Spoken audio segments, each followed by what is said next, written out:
Ladies and gentlemen, thank you for joining us today for part two of our Ghost Lights conversation with John Moore. We talk about journalism, politics, but then get right back into the theater. Now, Dan, do the damn thing.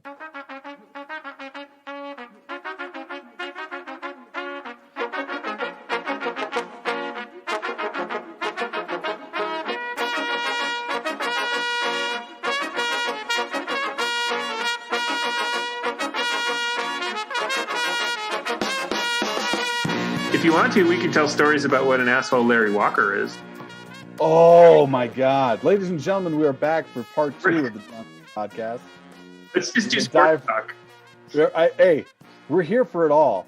And you opened this can of worms because the only thing I enjoyed about Larry Walker was the way his name was pronounced at the stadium. That pause after Walker. Yeah. Is he a jerk, John? I will say that covering the Colorado Rockies was mostly a joy because almost everybody from the Blake Street Bombers, that was their era, we're just so happy to be there. And they're just they love their sport. And what's typical of most Canadian athletes, especially hockey players, is they have such an appreciation for what the sport has done for their families. And they've made sacrifices from the point when they were just kids being sent off to these hockey schools and camps, hundreds of miles away from home. But when they reach great success, like a Wayne Gretzky, they give back to the game for the rest of their lives. Yeah. I would just say Larry Walker is not typical of most Canadian athletes. It's good to know. I can tell you, I have no idea how much, or if any of this, if we're even on the record anymore. But we are absolutely on record. Can I tell you my favorite story about Wayne Gretzky? Yes, you can. You're a couple of hockey guys. You appreciate that. So totally, it's where you put the black rubber thing into the net, right? So one of the very first bylines I ever had at the Denver Post when I was a clerk. Essentially, my job was to take phone calls at night when the high school football games were going on, and you would type in like the statistics and things like that. But my boss gave me occasional opportunities to get a byline. So the NHL was bringing an exhibition game to Denver, and the ambassador of the sport was Wayne Gretzky. And I landed an interview with Wayne Gretzky. And it was important to the NHL that they get a story in the Denver Post so that people would come out to this exhibition game. And Wayne Gretzky was the biggest name in the entire sport. And I was so nervous all day long. But I was told to wait by this phone, that he would be calling me at a certain time. He was actually traveling in Cleveland for an exhibition game to promote the sport there. And he was calling me before he was going to the arena. And I'm sitting by the phone, and the phone doesn't ring. It never rings. And I don't have a number to call him at. So I have to slowly sink in that I've been stood up by Wayne Gretzky. And so after a certain point, I think the game was going on. I finally tore myself away from the phone and went to go allow myself to take a bathroom break. And I came back, and we had a clerk who has gone on to a really strong career in journalism, just not in sports. And she said to me, "John, while you were in the bathroom, you got a call." And I said, from who? And she said, Wayne Gergensky. And I went, Gretzky? And she goes, "Yeah, that's a weird name, isn't it?" And I was just like, oh my God. I blew. He called when he had the opportunity to call.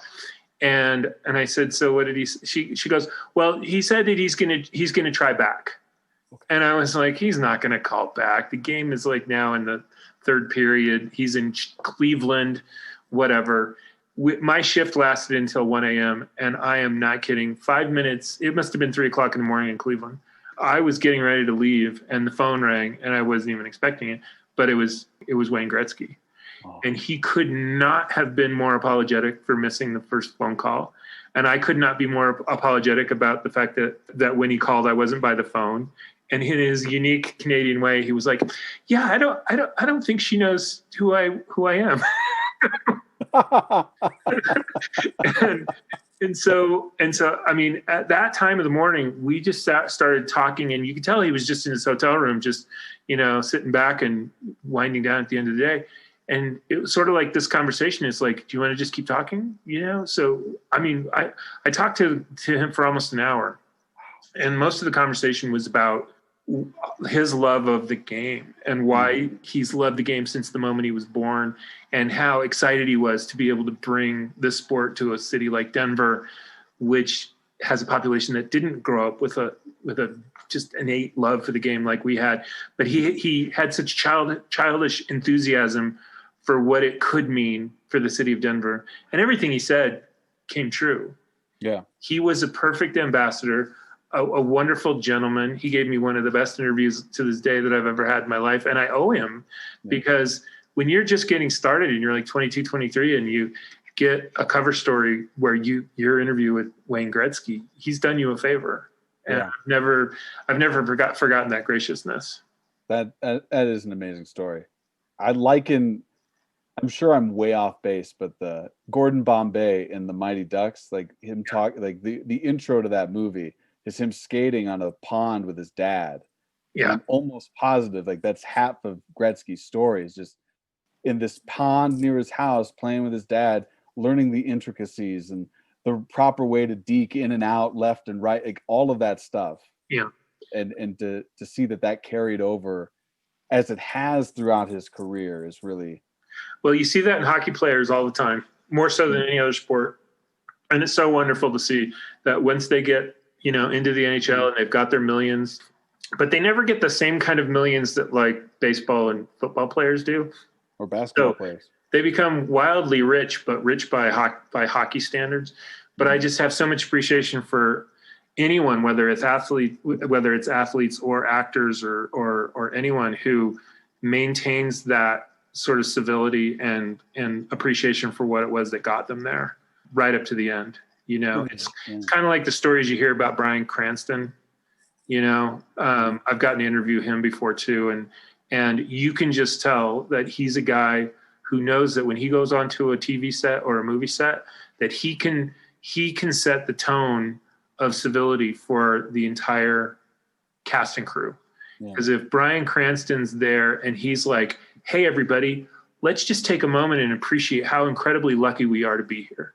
Yeah. And this opportunity that we have to tell people this incredible story that we have. So let's be here on time, and let's just have a wonderful experience. And then there's no time for attitudes. There's no time for drama. There's no time for people to muck up the process at all, because you've got somebody at the heart of it who just appreciates how lucky we all are to be a part of the creative process. And I think that should extend really into every backstage at every theater in America.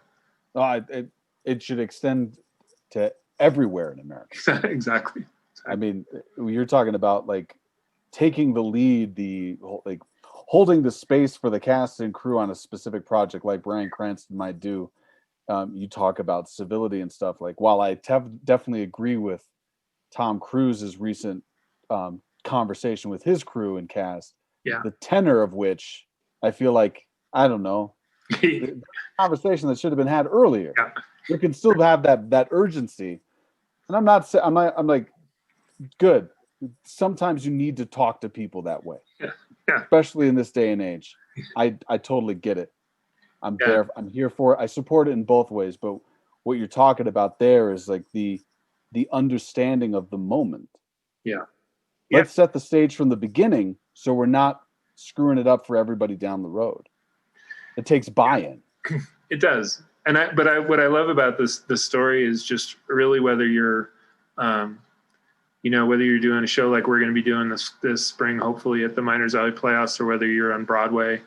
I think one thing we all have to look forward to coming out of the pandemic is that the first time you artists get the chance to create again, I'm gonna envy every moment of the creative process of every play and musical that's about to happen. Right. Because I don't think anybody is ever again going to take for granted just how lucky we are to do that as a calling and to have been denied it for such a long period of time, and to be able to kind of come back. And, actually, I think I'm hearing echoes of Bob Moore in my ear from when he was talking to you about this very thing, because he's so childlike in his own way too. And so, and even in his 70s, I know that when he gets into a room, he's going to be just like Bryan Cranston. He's going to be the guy who's just going to be sitting there going, isn't this great? Isn't this great? This is what we get to do. We get to tell stories. We're children. We're grown-ups who get to play children's games. I feel like I've had a weird pandemic artist experience. I've had the good fortune of being able to produce things, to be on stage. I've seen you in your kilt. Yeah. I'm looking good out there. I'm doing it all. I have to admit, when I was in my golf cart and the sun was going down, I don't think you were the original person in that role. No. It was Jason. I wasn't in it. It was Brian Cusick, then Jason. Right. I was Big Brother on hole 5. trying to chip onto the green. Well, when I got to you not being able to chip onto the green, I was at such a distance. I was like, I don't know who that is. No, yeah, it took me a while. I'm like, oh, that's Sam. That's poor Sam. Yeah. That was me. So one thing you can't possibly know about me is that I was a golf caddy throughout high school, and I went to college on a golf caddy scholarship. So we're going golfing. So no, that doesn't mean I'm a good golfer. It means I can tell you. You can get a scholarship as a caddy? What's that? You can get a scholarship as a caddy? The largest privately funded scholarship in America is called the Evans Scholarship. There are chapter houses for men and women throughout the country, including the University of Colorado at Boulder, where I went to school. And if you work as a caddy for a couple of summers and you're in the top quarter of your class and you have financial need, you too can qualify for a full ride college scholarship. The only thing they give you a house to live in. All I had to pay for was books and some house fees. And I'm very, very grateful for the opportunity. So I sort of lived the Danny Noonan life in Caddyshack. Nice. No. Well, my mother made me apply for that scholarship. Well, I'm telling you, the putt that Danny Noonan sinks, the scholarship he's walking away from is the Evans Scholarship, even if they don't use it by name. All right, we talked about sports. Who's drinking? I'm dry right now. All I've got is ice, but there's still some bourbon around there, so I'll suck on that. That's good stuff. Anyway, we are going to go golfing. You don't have to be good because I'm terrible at it. Okay. Dan is much better than me. We'll get like 6 beers each, and we'll go golfing. Let's do it. All right.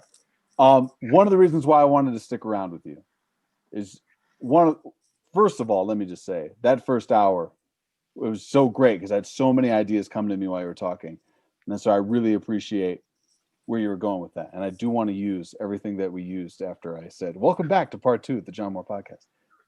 Where do you think journalism sits right now, not just in Colorado, but in America? It's a big question. I understand. So feel free to take your time. I mentioned at the beginning of my TED Talk on Monday of how vastly different the world has changed around me doing my podcast in the last 2 that I've done. They were all before January 6th. They all came out before then. And they would have been vastly different. Yes, I talked about representation and with Lois, but it seems now that, I don't know, there's enough people screaming at the on a podcast or on YouTube and in their own newspapers about some type of thing that people should be scared of. And I'll shut up, journalism. No, let's make it a conversation. My question is, in answering your question, is there's 2 different answers. Are you talking about journalism in general, or do you want to be specific about arts journalism? Let's talk about, I would say, journalism in general. I mean, I'm going to definitely dovetail back into theater near the end of this because it'll make me happier. Well, the short answer is that journalism is in the greatest crisis that it's been in probably ever. I don't think we can ever compare a time when the sitting president of the United States has actively engaged for now more than 6 years on an ongoing attack against the credibility of the constitutionally protected, free and independent, responsible media.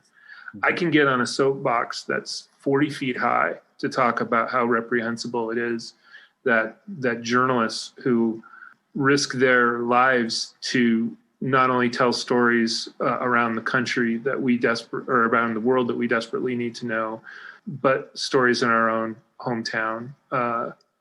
You never know what's not being reported.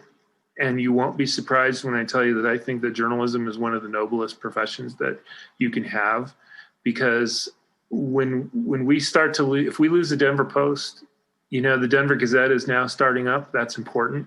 But if we ever got to a point where we could actually be a zero newspaper town, as far as a daily newspaper town, then that leaves all of the bad guys free to do whatever they want to do with very little attention. And that's what breeds cynicism. That's what breeds corruption, is the lack of a watchdog. And I'm not comparing what I do, having a career in sports and arts, to the kind of journalism that I'm talking about right now. But it is so infuriating to me that we live in a time when we have a president who doesn't like what the news is. So he created a brand called fake news to be able to throw aspersions at anything that doesn't reflect on him positively. At first, we thought it was a joke. We had faith in people's critical thinking. We had faith in people's ability to see through the bullshit and to be able to kind of go, he's lying to you. He's lying to you. Mm-hmm. But Sam, you fast forward to what we've witnessed over the past month, and you realize what the damage that's done in our wake when you've had somebody who has been indoctrinating people into, ironically enough, the fakest of news. Going back to Pizzagate and the whole child slavery nonsense. But it's clear that our public education system has failed, and people are vulnerable to hearing complete and utter fantasies and believing that they're true. And now that we know that they can be radicalized and they can act on it, and and the poor media is dying in its midst. And I think the thing that probably makes me the maddest about it at all is that Donald Trump takes some credit for the demise of the mainstream media. And we could talk for hours about what really has happened to the media in the past 15 years. I referenced this earlier in the podcast about how in the glory days of the Denver Post, which I would put right before the banking crisis in about 2006, our Sunday edition was 2 inches thick.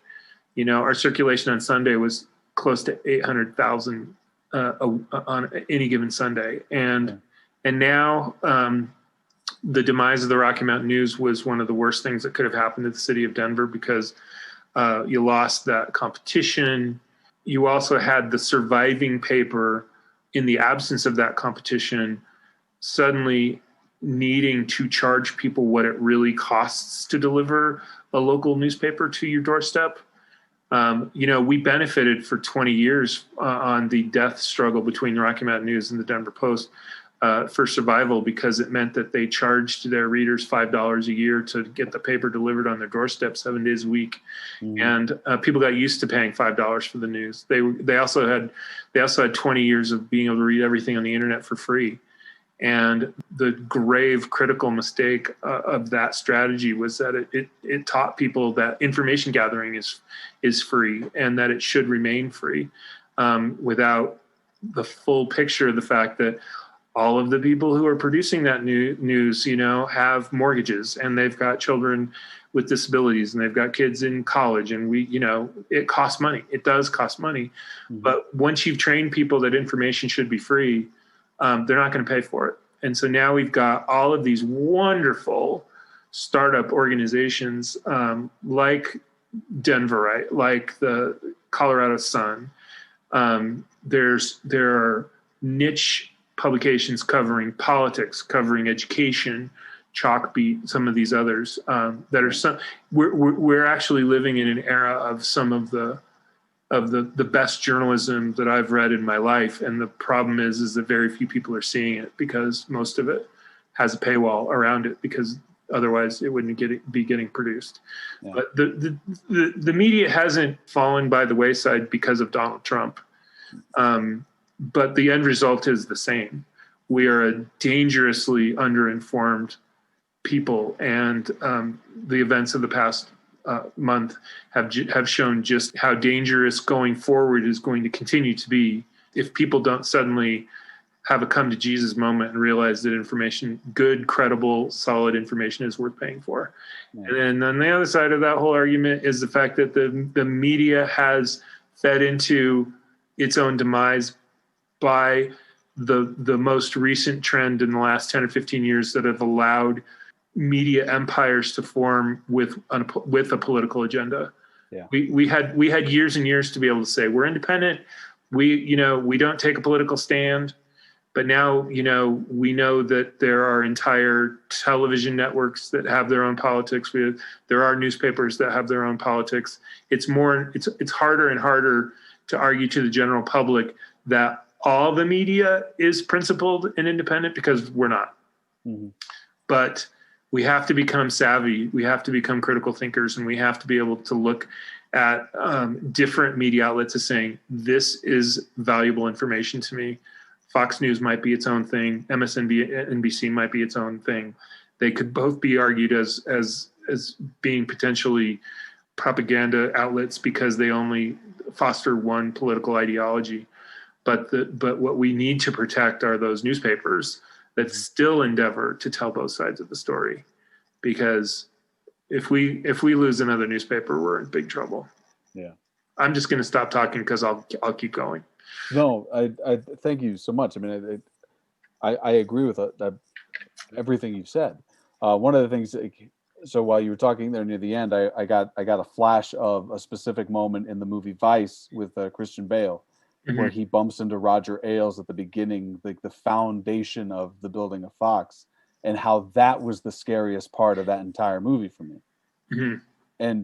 And then we start talking about like MSNBC, where that's predominantly where I'm going to listen to, but I can see how the divisive rhetoric from both outlets has contributed to this downfall. Well, as unpleasant as it is, I have to decide to either watch a little bit of both or neither. Because I wear my politics on my sleeve as a person, hopefully not as a journalist, but I can't listen to MSNBC for 3 hours. Yeah. I can't listen to Fox News for 3 hours.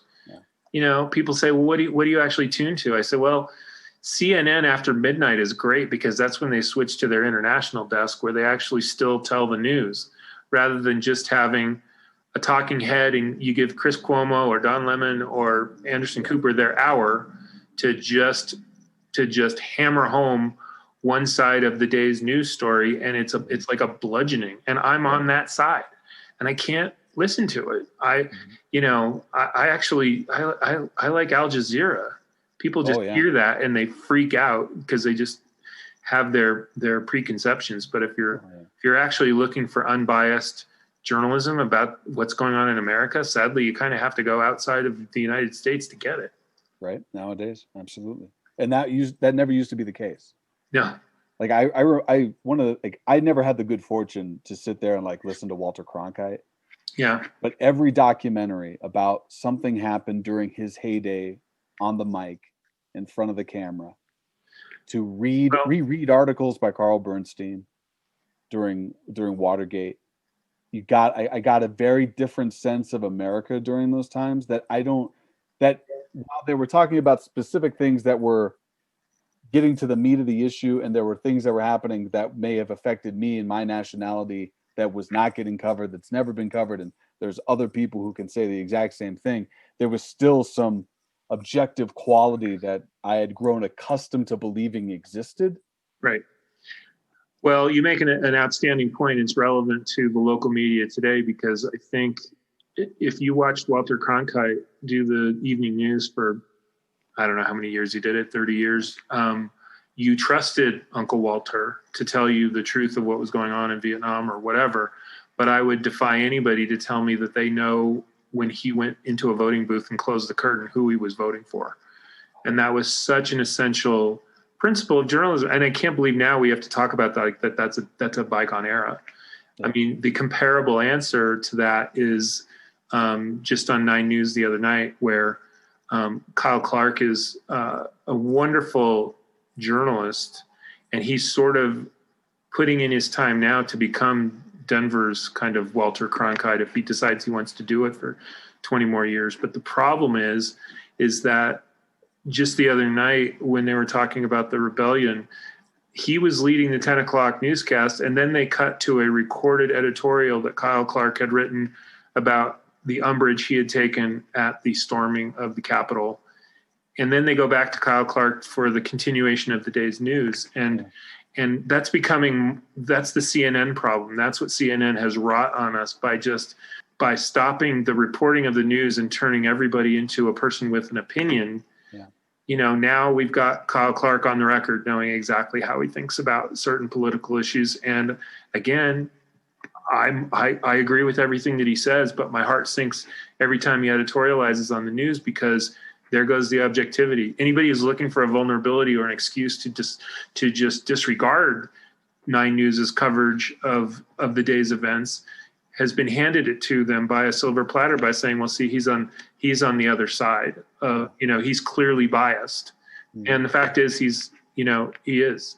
Yeah. And that's a problem. I want to go back to the days before CNN when it had its second channel, and that they now use it to play Forensic Files 24 hours a day.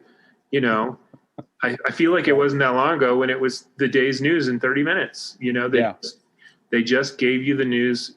It was like watching the news every 30 minutes, 24 hours a day. It didn't matter what time you tuned in. You knew that you could get the news. And that's what we're not doing anymore on a national basis, is just reporting. Yeah. You know, I don't need to tune in to Don Lemon and watch him put together a panel of people who are just going to slam Donald Trump for an hour, because I can be sitting there going, right on, right on, right on. But what good is that actually doing me? Yeah. What it's doing is it's inflaming. Yeah. Like, we're already triggered in one way or another. And depending on who we turn to for our news, quote unquote, it's either confirming everything that we feel so that we just feel insulated, and then thusly our rage is righteous. And because we felt we move that way, we ignore the other side completely, and we've politicized everything. And if you tune in to learn what the other side is thinking, you've already been bamboozled so much that you just think they're lying. Yeah, and to bring this back to a theater context, that's an argument that we have within the theater community as well with journalists and playwrights. Mm-hmm. I can't tell you how many playwrights I've interviewed who have done a socially significant play about one issue or another, and I tend to have the same response as an audience member when I feel like the playwright has written a polemic, and whether it's about immigration or any other issue, where I'm going to be subjected for an hour and a half of some fictionalized tale of what we might be seeing on the news, where it's clear from the very first monologue where this playwright stands, and then we're just going to be subjected to it for an hour and a half, and they don't feel any need to be even-handed or to even present to you the nuance of the issue. Why is it that there are people who feel like it's okay to put kids in cages? Because I'm actually more interested to know that, because that's what I don't get. Yeah. An hour and a half of how horrible it is for a family to lose their kid who's in a cage, I'm already there. I am with you 100%. So I'm not going to grow or change by that experience by just being fed a story that I already intrinsically connect to. And it's an interesting subject, because I've talked to many playwrights who say it's not my job to be a journalist. It's not my job to be even. I've got something to say, and the stage is my place to say it. And they're right. As a theater goer, I invariably feel like whatever they come up with is less interesting to watch. And that's one of the things I kept in mind when you kindly mentioned my play Waiting for Obama, it was important that that not everybody in that play had the same viewpoints, because how interesting is that when everybody's on the same page, whether it's your page or not? Totally. When we're talking about theater, I'm definitely going to steer us there now. Like the plays that last, if they're politically charged, for lack of a better descriptor, are the ones that don't. And correct me if you disagree. That don't hammer a specific issue from a specific slant. If it's dealt with in a way like Black Elk Speaks is one of those plays that, while it's told specifically from Native Americans' perspective and their story and notations from their trials, it never felt like to me, while reading it and being a part of it, that I was being preached to from the mount. It's a good question. I'm going to give you a compromised answer, because Okay. I would defer to the writing, because I think most polemic plays, I wouldn't necessarily say are inherently well written plays to begin with, but there are some of the great works of art, and Larry Kramer's The Normal Heart is a fantastic example of that, where if he were still alive and part of this conversation, he would Zoom slap me right now for even insinuating that he has to be fair. The Normal Heart is one of the greatest plays ever written, and it really just excoriates the government, the gay community, everybody who had a hand in allowing the AIDS crisis to become the national tragedy that it did is in the crosshairs of this play. And it's not fair, and it's not even-handed, and it's the only time I've ever sat in a Broadway theater where I saw a mid-show standing ovation when Ellen Barkin, who plays a polio-stricken doctor in a wheelchair, just lets loose on the hypocrisy of the government and the inaction by the medical community to respond to the AIDS crisis. And it's just so cathartic. And we all stood up and applauded a monologue in the middle of a play. And apparently that wasn't all that unusual. And then after the play was over, it was just a Wednesday matinee. Mm-hmm. And I walk out into the lobby, and there's Larry Kramer at like 80 or whatever, however old he was, handing out pamphlets saying the AIDS crisis isn't over. This is why you still need to care about this 30-year-old play that we just walked out of. That great writing trumps everything else. True. So, I think part of, whatever I would be self-critical of my own play is that when you try too hard to be too fair to both sides, eventually people want you to take a side. And that's maybe one reason why in the final version of my play, essentially everyone ends up dead in a bloody heap. I'm like, I took the advice to heart when they said you've got to have a big ending. So, yeah. Well, definitely, you didn't chicken out there at the end on that. I had to get to that point though. Yeah. This will mean nothing to almost everybody who's listened to the play, because not very many people could have possibly ever seen this play. But at first, of course, it's a play about guns. It's like the whole Chekhov thing. If there's a gun in play, eventually you better use it, or else there better not be one. So, but I had we took three different endings of my play to New York for the Fringe Festival, and I just had so much confidence in the actors that I just said, well, let's do all three. We had 6 performances, so one performance we did this ending, and the next performance we did another one, and they were fine with rolling with those punches. Mm-hmm. And there was one version where nobody ends up dead, and then there's one version where a couple of people end up dead. And to give this away, when we wrote the play, it was specifically set for its time. So it was set in the final months of the Obama presidency. And the idea was, if he's going to go around the country knocking on doors and taking everybody's guns, he better hurry up, because his term is going to be over in November. Yeah. And so in one version of the play, we were doing it as our rehearsal. We had to show it to the staff.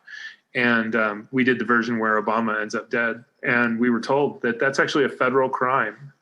You can't you can't show harm coming to a sitting president in a theatrical production. You can show, like, I could have had like Richard Nixon dying because he's a former president, but as long as Barack Obama was president, we could not show the ending of the play where he gets shot. Is that why Kathy Griffin got so much heat for cutting off Trump's head? Well, I don't think that's the only reason. Oh, okay. But it was definitely referred to. Okay. Yeah. Wow. I would not have known that. Well, we certainly didn't know it till we went to New York. The more you know.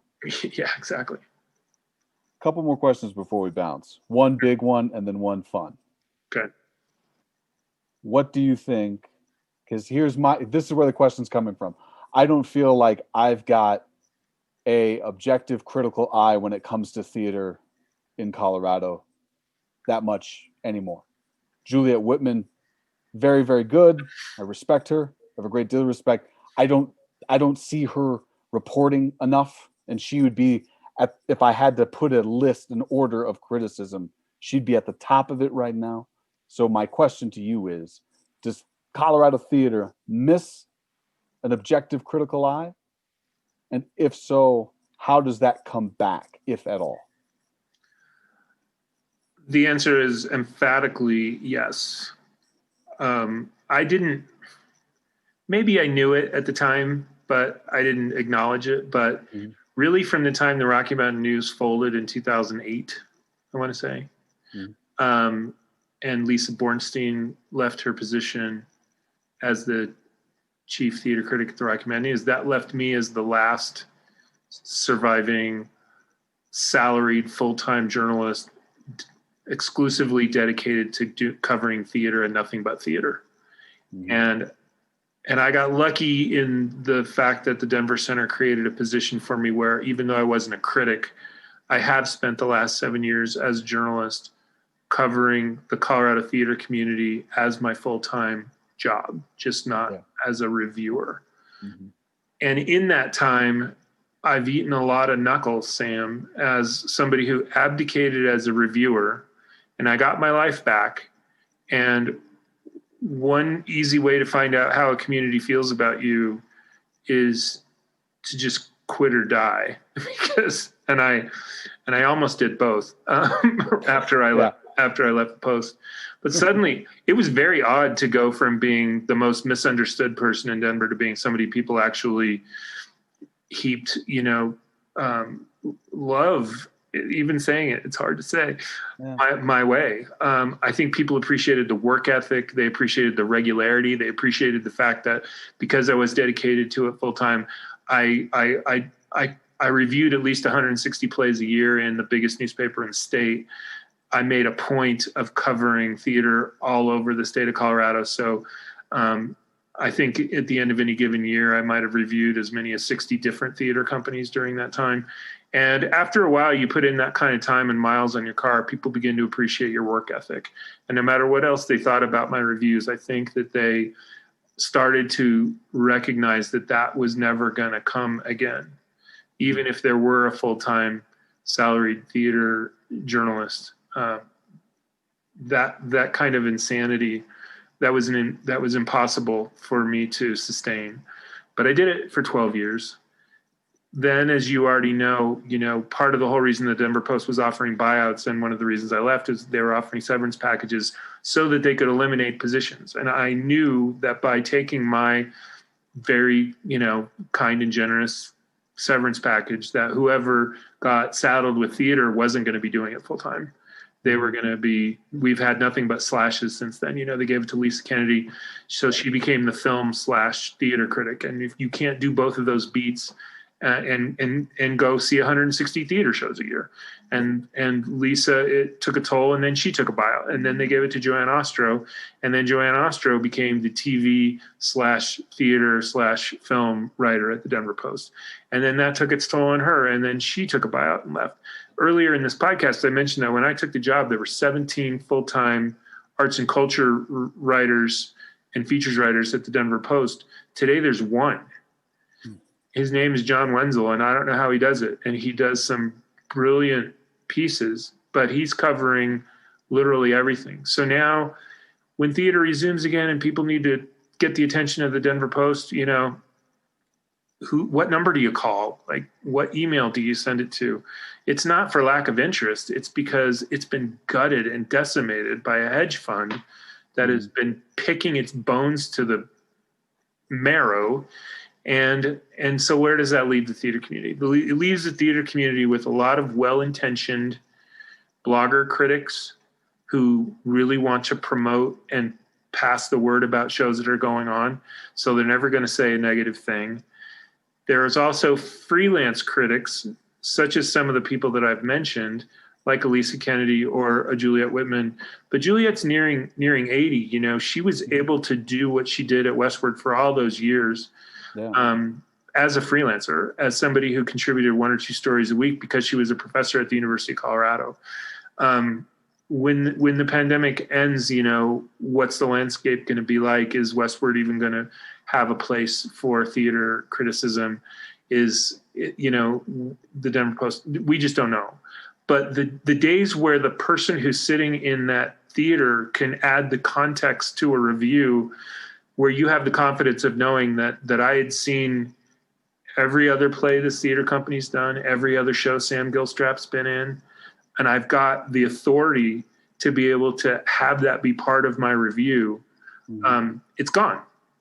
And the economics of the newspaper industry being what they are, my answer to your question is no, it's not coming back. I don't see an economic formula where there's enough appreciation for the media and enough advertising support and a beefed up staff the way that we've seen, that's just been decimated at the Denver Post to get to the point where they're like, okay, there's movies, there's TV, there's live music.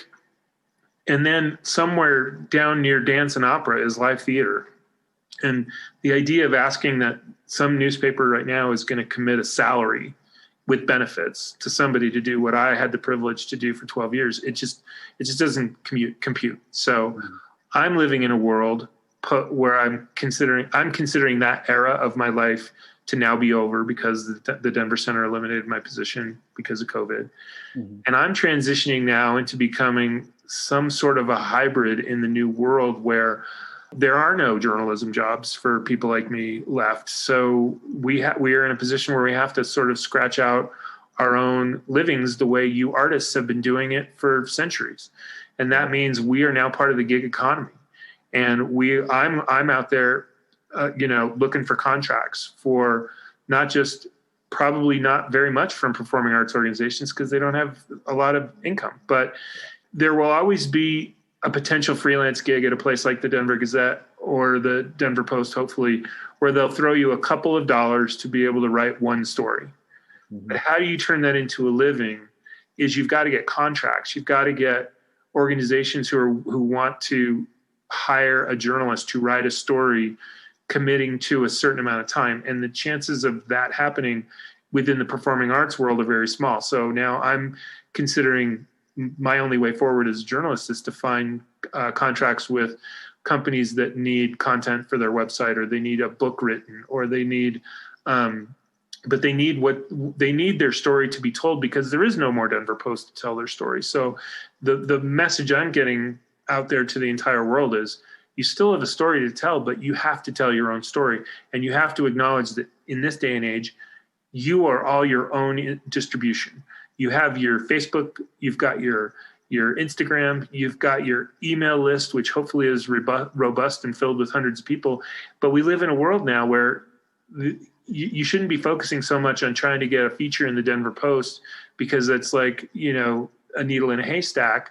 So now you've got to go out and hire a writer to write that story to give it back to you, so that you can put it on your website. Then you can send out an email to your distribution list and make sure at least the people who already care the most about your organization read the story that you're trying to get out there and hope that they share it with people and get the word out that way, because criticism is dead. I mean, it's just dead.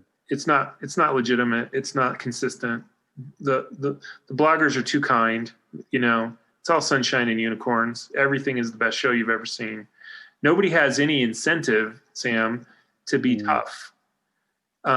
Because honestly, in the old days when they had the Huffington Post, they had Deb Flomberg, who was the president of the Colorado Theater Guild for a while. She was the contributing writer. And one of the stories that she told me that just stunned me was she would write reviews and features for the Huffington Post Denver. And the only way she got paid is if her story hit a certain number of hits and opens. And if it didn't reach that level, then she did it for free. And if she did hit like 20,000 hits or something like that, something ridiculous, she might get a couple of pennies. And if you just think about the incentive there is if all you have is a link to get your story out there, to get the number of hits that you need in order to get paid, think about what a pan does of a show at the Catamounts to the likelihood that people are going to share that story.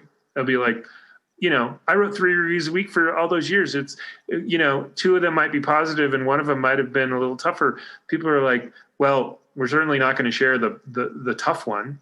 But now an independent journalist only has a prayer of getting paid if it gets shared and liked and forwarded along. So whether it's subconscious or not, these kinds of writers go in predisposed to liking something because they're going to want people, it's the only way people are going to read their story and even have a prayer of getting paid. So it's all messy. It's all gray. I wish I had a better parting thought than the fact that there will be some sort of rising from the ashes of legitimate theater journalism in Colorado. But the way it looks right now, I don't see it. I would tend to agree with you. I think one of the things, and first, let me say the reason why I feel this way is because when I came into the game, I hated so much about me that here's something theater acting that I was good at, that I needed to be told I was good at it. And like even now remembering that boy that got out of college, like it gets me choked up. Like I freaking needed it. And then it wasn't until I got much older. I mean, let's see, I graduated college in 2007 and immediately started work as an actor. And I'm very fortunate run up until my 30s. So I was like 27, 26. No, I graduated college when I was 25. So I had the up until like I was 27, 28 before I stopped working every single month to really start taking lessons. Because like you said, in college, it was academic, but there was a lot of stuff that I was being spoon-fed by bits and pieces without full immersion. And then I got out of that and I started taking lessons with Sheila Ivy Traster. Everyone hears her name on this podcast, and she's been a guest, and she's freaking awesome. But one of the things that she was teaching me more than acting out of all of that was getting comfortable with my mistakes and then to get better from them. But there was still a period of time. I mean, like I've talked about how I gave Len Mateo shit because I thought I knew more than him in a specific moment because I read that play 100 times when I was in college. I know what I'm doing here. And then I finally relented on the last night before we opened. And it opened up this whole new world in terms of choices and stuff like that. I'm like, holy shit. So it was a long period of time in my life. And there are moments even now where I struggle to take in a note from the perspective of constructive feedback. That I feel there are a lot of people that not just getting into theater and that's not something I just see here. It's something that I feel a lot of us in a lot of walks of life encounter where we do not want to be told how to do a thing because we've been told we've been special for so long. There's another sports equivalent to that, Sam.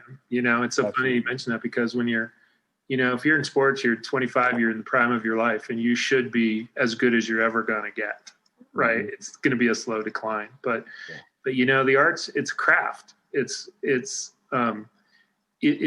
It makes sense that you would graduate and be ready to hit the ground running and decide that you are ready to go and that you're just let me loose. And it's got to be hard to know at that age that actually with 10 more years of this, you're going to be better. And with 10 more years of that, you're going to be better. And with 10 more years of that, you're going to be better, because you just want to believe, what you know is enough to make you great. Yeah. At first. And that's a humbling experience. It's not unlike writing as well. I look back at some of the things that I wrote in 2001, and I'm glad that that the internet is a graveyard. I'm glad that some of the stuff that I wrote in those early years will never be seen again. I also lament the fact that some of the things I'm proud of probably don't really exist anymore either. Like a great performance that you've made on stage. It still exists in your head. Yeah. You got it. But that's a hard life lesson. But I appreciate where your realization and in the evolution of that story, because it does make it much more likely that everything you do has such cumulative impact on the next thing that you do, and the next thing that you do, the next thing you do. And it's easy for me as an outsider to be able to go to the 25-year-old Sam and say, Sam, you're still clay. You're still clay. You're not all that yet, but you're on the road, and I could have the benefit of being able to say, I know where you're going to be in 10 years. Yeah. But it's got to be terribly frustrating to be 25 and to be told, wait a minute. Yeah. You're telling me I'm not all that? Mm-hmm. There's still more work to be done. I've done my work, goddammit. Yeah. I talk about, I was following a formula that I had constructed in my brain as a kid. And my life of coming up as a product of a single mother whose father was incarcerated, and then so much more stuff to learn as I got older and became a man. Yeah. And all that stuff aside, I was programming myself to follow a specific formula, which is why reading romance novels was a terrible idea. I don't know why I got into that. But I got it. Bad reading. Reading is good. No matter if that's what's going to get you reading, then read. Romance novels and graphic novels. Hey, Stacey Abrams writes romance novels. Quite out of town. Quite successfully. Yeah, she's very proud of it. She doesn't. That's not a big secret. Well, then I'm going to start reading Stacey Abrams romance novels. Yeah. But anyway, so adhering to this formula, and then to find out, so you accomplished part B of your formula, there was still a C and a D. There's the rest of this alphabet here to go. True. And then, once and like I said, yes, I made certain acceptances, but every once in a while I'm hit with something brand new that I never considered before, that is definitely a part of the journey that makes me push back. And I feel that, we as humanity as a whole, we need to get comfortable with that idea. Yeah. And maybe that means we go back in time a little bit to look at that stuff that we thought is dead and buried, to teach us how to better process part F and H. What's funny about that is, like, I'm the furthest thing from an acting teacher or coach, but I imagine if you ever walked into a creative experience and you use that word formula, what's the first thing a teacher would disabuse you from in the arts is that there's a formula for anything. The word formula inherently implies there's only one way to do it. And to disabuse you of the idea that anything has to be done a certain way is to your benefit. Absolutely. Before we get going here, one of the questions that I wrote down that you sparked when talking, and our part one was your independent music reviewing, or at least patronage. Give me your top 5 indie venues in Denver of all time. They can be closed now. Okay, of all time. Yeah, of all time. Well, this is totally fun for me. And I've probably forgotten more than I remember, but the 15th Street Tavern was great. I would put the Lion's Lair on that list. There's a great story in the Denver Post about how close it is teetering on the edge of extinction. But it's a block for me. So many classic sets that have taken place there. I have a very soft spot in my heart for the High Dive for many years when I was running the UMS with my good friend Ricardo Baca. The High Dive was sort of a nerve center of the local music scene. First time I saw Sonic Youth was at the Gothic, so I would definitely put that on my list. Oh, yeah. And there was, in the early days, there was a place called 23 Parish where I saw Nirvana play in the basement venue of, there was a main place for bands upstairs, but for the tiny bands, they would put them in the basement, and I got to see Nirvana there at 23 Parish. Oh my God, that's amazing. Yeah, there's more, but it's funny. Once I started into my life, I go full bore into whatever life I'm living at any given time. And, and I haven't had nearly the time with the local music scene as I did in my previous life, because I dove so headfirst into the theater world. Nice. Did you ever partake at the Satire Lounge? I hear that's where the Smother Brothers got their start. I did not know that, but Small World Stories. After I left the Denver Post, I got it into my head that I was going to do a thing called the Denver Sonnets Project. I put out word to the entire community. Maybe you were a part of it, where I just said, you all are going to take like flip cameras or cell phones, or whatever, and we're going to record all 153 sonnets, and I'm going to put them all on one channel. And here's the Google Doc. It's completely democratic, just pick your sonnet, first come, first serve. And to get people going, I started being their cinematographer and started recording a couple of them just to give people just some encouragement to get started. But it turned out most people just kind of wanted to do the sonnet and leave all the production work to me. Mm-hmm. And it was too big. I think we got 40 of them done and launched. But my aforementioned good friend John Lynch was in town, and he picked sonnet, and we walked in and we recorded it in the middle of a set at the Satire Lounge. And I can send you that link because it's on YouTube right now.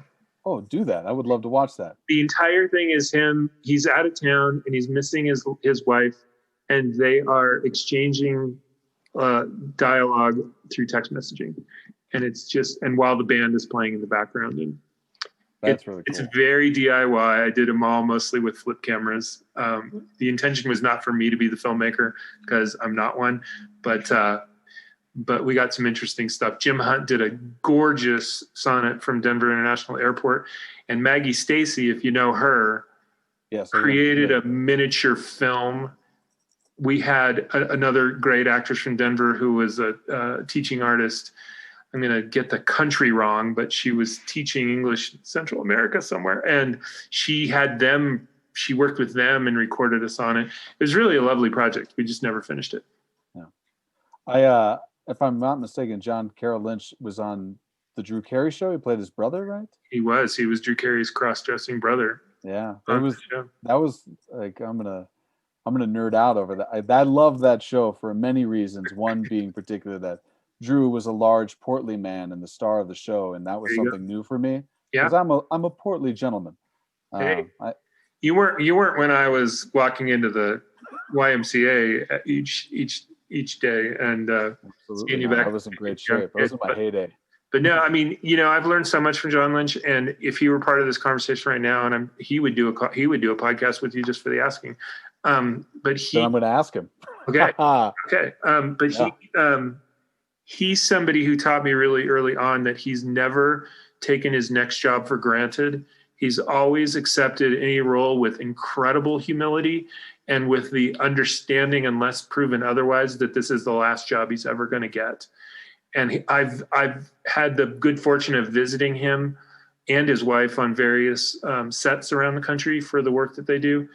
And to see him in that action, it's sort of like going back to the Bryan Cranston story. It's being able to see him just treat people with so much respect for the work that they're doing and with so much civility amongst each other, that I get the feeling that the more success that many performers have, you would think that they would become difficult, and I'm sure that that's true of a lot of people. But the more celebrities that I've gotten to interview, I have found that the ones who have real staying power are the ones who the more successful they get, the more humble they get. Mhm. And they appreciate that how fleeting this whole thing can be. And John is definitely in that class, and he's a great role model. I would definitely agree with you. I feel like one of the traits to being success in whatever you pursue is the ability to be kind and to be humble and to not act like you've been there before. Yeah. That's, I mean, obviously for me personally as a man, I've definitely had my ups and downs with that mindset, as I've talked about on this podcast. But I came up being a man that loves sports, and I always felt like there was somebody younger behind me who wants my job, and they'll take it away from me at any time if I give them that opportunity. And to the fact that I was able to have the career that I've had up to this point thus far, while I don't think it's gone, while it's over by any stretch of the imagination, I've said time and again, we are coming back. It will be different, but we are coming back. This is the best damn job in the world. And I, like, the last time I was on stage, I'm back there waiting for my entrance, and just going like, here it comes, best damn job in the world. High five the star of the show, and I go out there and I take my spot. Like those are like, it's just that beautiful.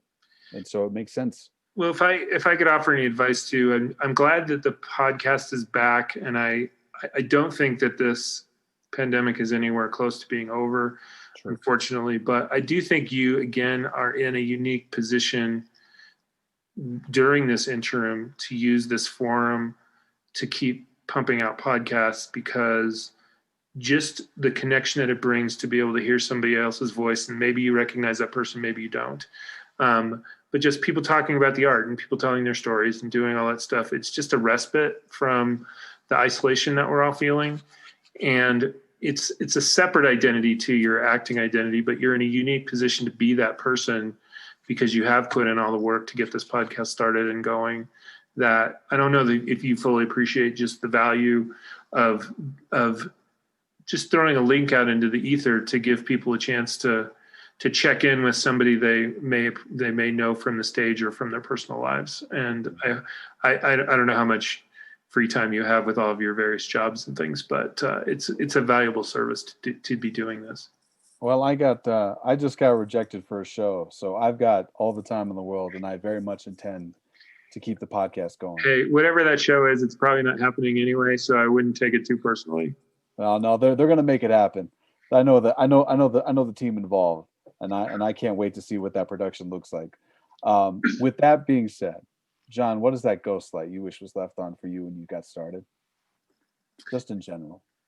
I feel like I've spent most of this podcast just sort of like living in the past and talking about my role as a critic, which really is part of my past. But in thinking about that question, ghost light, for me is as I wish, if I have any legacy at all, that it's the Denver Actors Fund, that the example that we've tried to set. Just today, we went over $700,000 in the amount of assistance that we've been able to give to Colorado theater artists in need. And hopefully if we've inspired anything in anyone, it's this need to be kind to each other and to get over your preconceptions. If I were to look back to like my very first few frantic months as a theater critic and just realizing the mountain that this theater community was going to force me to scale before I felt any kind of acceptance whatsoever, and look at it now 20 years later as a person who's dedicated most of my last 7 years anyway to trying to help the theater community, just as an act of kindness. It is all volunteer. That's what kind of makes it special. I hope that's an example that can inspire other people as they try to get through this darkness, because this is as bad as it's gonna ever get. And I think when people start to get inside their own heads and they really suffer with the darkness, it's more important than ever to just reconnect with people, such as with your podcast and things like that. And sometimes, like what we're trying to do with the Kindness Fund is just giving people money to, because we can, to help them with their living expenses, but just as a kind of like a little, bouquet, we ask them to do an act of kindness in return. And we think that we're doing it just as much for their good as we are for the person who receives that act of kindness. Because I think right now more than ever, if we can just keep reminding each other of our common humanity and try to just get through this. People are being so hard on themselves in saying, oh, I'm not writing my great American play. I'm not doing any shows. I'm not doing this. I'm not doing that. And it's the thing I keep trying to repeat to people is it's okay if the best you can do right now is getting by. That's winning. That is winning right now. It's getting by. The world is not passing you by as an artist because you're not doing anything right now. Nothing is going on right now. And I know mentally that's a very hard thing to accept, but what can we do? We can be good to each other. You know, we can touch base with each other. We can help each other out. And that's what the whole Denver Actors Fund has been about from the very beginning. And I hope that that's the legacy that leaves. I hope when my time comes that's my ghost light. Absolutely. I've no doubt in that. Ladies and gentlemen, the guest has been John Moore, one of the preeminent voices of my career and hopefully yours as well. He's more than just a critic. He's a talented writer and man. I want to thank him for everything he's done for artists across the state with the Denver's Actors Fund. If you have the moment and the ability to, please consider giving tonight as soon as you hear this podcast. It will be well received and it's needed. Ladies and gentlemen, please be brave. We will get through this together. I guarantee you that. And without further ado, it's War by the Hypnotic Brass Ensembles taking us away. Dan, do the damn thing.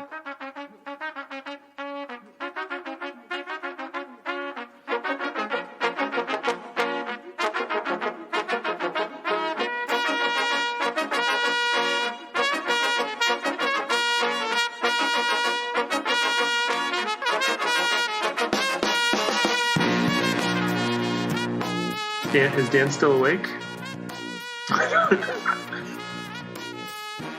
Like, how did you get into theater journalism? This is where I first knew you from. And then we'll talk about that whole maturation process of your career. Actually, that is not how you first knew me from, and you know that. Oh, that's right. That's right. The Downtown YMCA. We have a special past. We do have a special past. The Downtown YMCA has come up on multiple occasions on this podcast with Cajardo Lindsay and Jim Hunt. I was so unhip at that time. I didn't know anybody. I didn't know anything. And like the only reason why Cajardo became a buddy is because he had just won the Henry for Joe Turner's Come and Gone. Thank you. Joe Turner's Come and Gone. I snuck up on him at the gym and I was like, you just won a Henry Award. Those matter here in town. How do I get on your level? Okay, when I walked into the YMCA, though, you acted like I was a pretty big deal because I was theater critic at the Denver Post, and I feel like now you're telling me you treated everybody that way. You guys, this shit is gold. Can we start the podcast? We're recording it. We can just throw it in at the end. Seriously, throw it in at the end.